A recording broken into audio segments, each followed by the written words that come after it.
We are being spun in a web of lies, and we are caught up in this web. But don't worry. People will tell you over and over again, oh, we've survived worse. No, we haven't. I spoke to Overstock.com CEO and founder Patrick Byrne, who says he believes Goldman Sachs is a criminal organization. I want you to take a look. This is as if we bailed out the Corleone family, and then they turn around 2 quarters later and have a record quarter. There's a writer at the Rolling Stone, Matthew Taibbi, who's written some of the best coverage of this financial calamity is from Matthew Taibbi at the Rolling Stone, and he has summarized this all in one sentence. This is rich bankers bailing out rich bankers on your credit card. That's the simple summary. Patrick, I don't know, I think you would agree with me that Wall Street owns our government. I mean, it is... Go ahead. Oh, absolutely. Economists have a term for it. It's called regulatory capture. Society sets up regulators to protect us from certain industries like Wall Street, but often those regulators come under the thumb of the industry, and then they're called a captured regulator.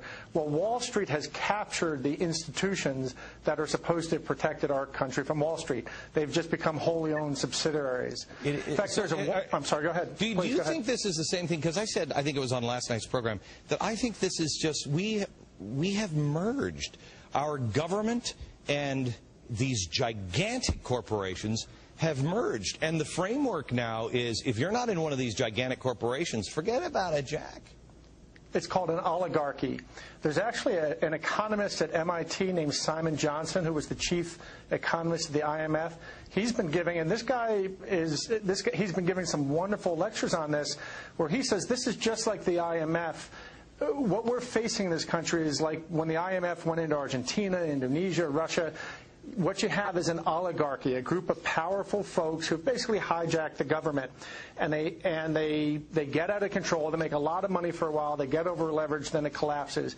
And he says his job at the IMF was to go into places like Indonesia, and they always end up with a new leader who's a bold, young visionary that everybody loves.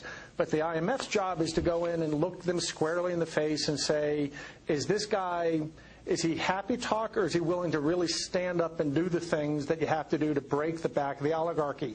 Well, the United States, and this is this economist Simon Johnson, says, look, that's exactly the situation you're in here.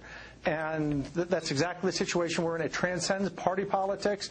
We have an oligarchy who has captured Washington, D.C., and they have just they manufactured this, not deliberately, it went much farther, but they manufactured the loopholes that let this happen, and they're doing everything they can do to keep those loopholes from being closed. How come I'm not hearing about this on shows? Because the media is largely captured too. The New York financial press has become to an unsavory degree close to the financial community on whom it reports. So they will not report the kind of news and evidence. You only see it at the fringes, but from very respectable people like William Black, Simon Johnson, you now. It's great. It's great that the message is breaking through the smoke screen. This is how, you know, I wonder if it's good or if I'm suddenly on a really dangerous boat to hell. Hey, don't worry. It's just that everybody else won't talk about it because, you know, they're the most powerful people in the world. Okay. Thank you so much. Let me go to Ron Paul now. He's the congressman from Texas. Congressman, I draw this spider web up here, and I see it, and I think to myself, at the center of this really is the Fed. They're in this thing all the way around. And yet, you want to talk about powerful people, you've got a majority of congressmen that are willing to say, we need to open up the books of the Fed. You can't even get this thing brought to the floor now. Why is that?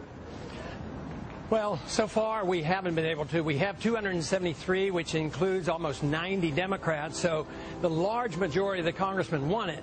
They don't want it because they really understand the issue and they're not motivated by philosophy as much as the fact that this has struck a chord with the American people, and the American people are demanding more transparency. So I think this is very good.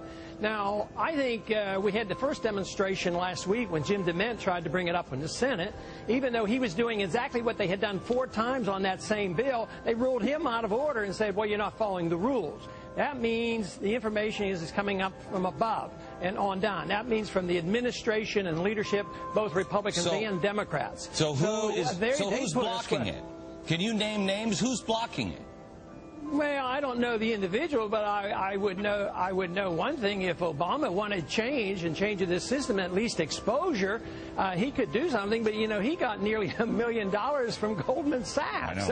So we don't expect anything from the administration. The same people, you know, this to me is a perfect example of my argument that I've made, and I think you generally agree with it. There's not a whole lot of difference between the two parties. No. You know, they're owned by the same people. You take this Goldman Sachs issue. Wouldn't it be revealing if we were able to get the transcripts and all the agreements and discussion that all Treasury and all Federal Reserve officials have had with Goldman Sachs? I mean, that would be a revelation. But, boy, they're hysterical when they think we're coming down close to saying that we might be able to open up the books. I got some information the other day that during another crisis in Central America, the banks were in trouble, and our Fed went to the IMF and told the IMF to pay the interest to the banks. I mean, that's how corrupt it is. And the whole thing is as this system continues to falter, they're not going to give up. They're going to move all these shenanigans over to the IMF. They're going to have a world organization. So the powerful elite then will have a world currency. That's what they're being